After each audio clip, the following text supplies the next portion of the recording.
முருகன் என்ற பெயரில் வந்த அழகே என்றும் புதியது.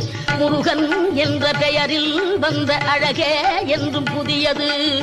முறுவல் காட்டும் குமரன் கொண்ட இளமை என்றும் புதியது. முறுவல் காட்டும் குமரன் கொண்ட இளமை